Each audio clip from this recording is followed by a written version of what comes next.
Sinfni yelkama-yelka kurashda yutib chiqyapti, e'tibor bering.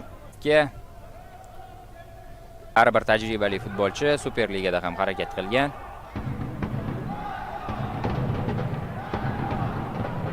Tezkor gol ko'rdik.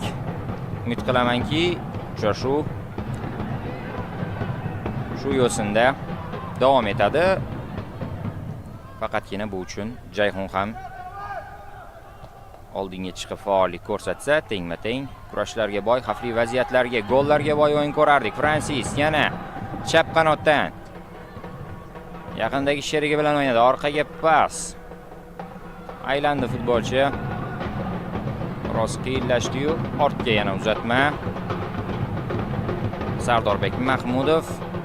Noaniq pas. Qarshi hujum boshlanishi mumkin. Asadbek Jo'raqulov o'ng qanotdan sherigi bilan o'ynadi. Shoshilishmayapti, biroz orqa-roqqa pas yana.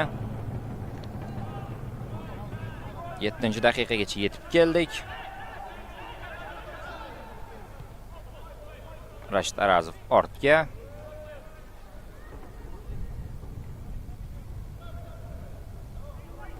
Biroz ortga qaytdi Katta Qo'rg'on. Dastlabki daqiqadagi faollikdan so'ng jamoa gol urish bilan birinchi dastlabki missiyasini bajardi.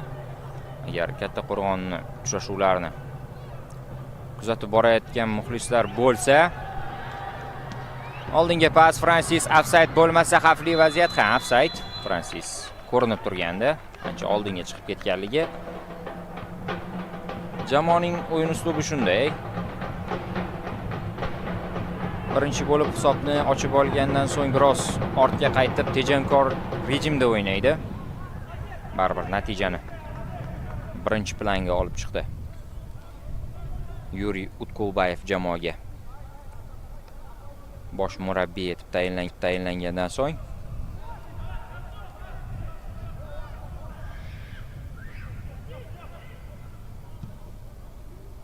Uzoqlashtirishyapti to'pni. Markazda kurash. Jayxon futbolchisi ustun chiqdi. Qo'pollik yo'qmi? Hakam beryapti o'yinga. Davronbek Hoshimov. Noaniq pas jamoa sardoridan. O'yinda variant bor edi, yo'q. Abdusalom Nuriddinov bilan o'ynashga qaror qildi. Nuriddinovdan esa noaniq uzatma. Biroz avval Fardu Paxtakor Farim uchrashuvi o'z nihoyasiga yetdi. 5-1 hisobida farg'onaliklar o'z raqiblarini taslim etishdi. Buxtu G'azalkin uchrashuvi ham biz bilan parallel davom etyapti. Biroz avval boshlangan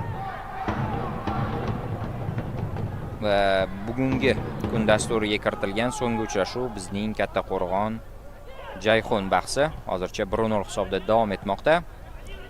Ikkinchi davra 14-tur bahslar ertaga ham davom ettiriladi. Katta Qo'rg'onning hujum o'ng qanotdan burchak zarbasi bormi? Yo'q. 22-raqamdagi Muhriddin Zoirov raqib futbolchisiga to'p tegib maydonda chiqib ketayotgandi deb o'yladi, ammo hakam bunday deb hisoblamadi. Demak, ertaga Lochin Terdu bahsi bilan tur davom ettiriladi. Respublika Farim Aral, Metallurg Yaypan, Olimpik Mobius Shortan bahslari ham bo'lib o'tadi ertaga. Vadim Lukyanovga yordam kerak o'xshaydi. Hakam shifokorlarni chaqirdi.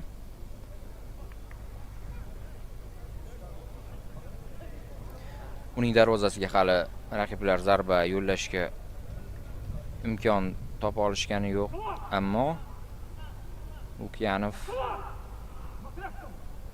oyog'ida og'riq sezyapti.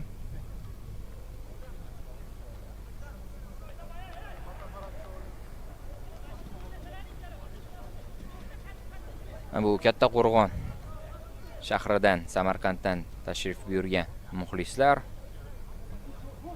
Jamoaning o'yini qayerda bo'lmasin, fan klub doim ular bilan birga.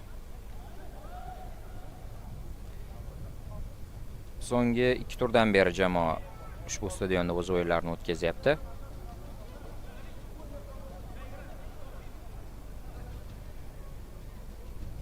Aytgan bo'lsa, Sardor Qobuljonov variant ham bor. Ha, u libosini almashtirib oldi. Ko'p ehtimol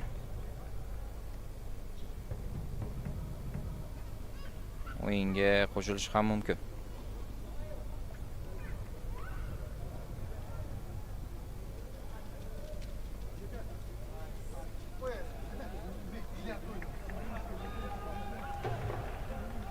Yo'q, Lukyanov davom ettira olar ekan. Balkim keyinroq ikkinchi taymda darvozabonni almashtirar Yuriy Utkulbayev.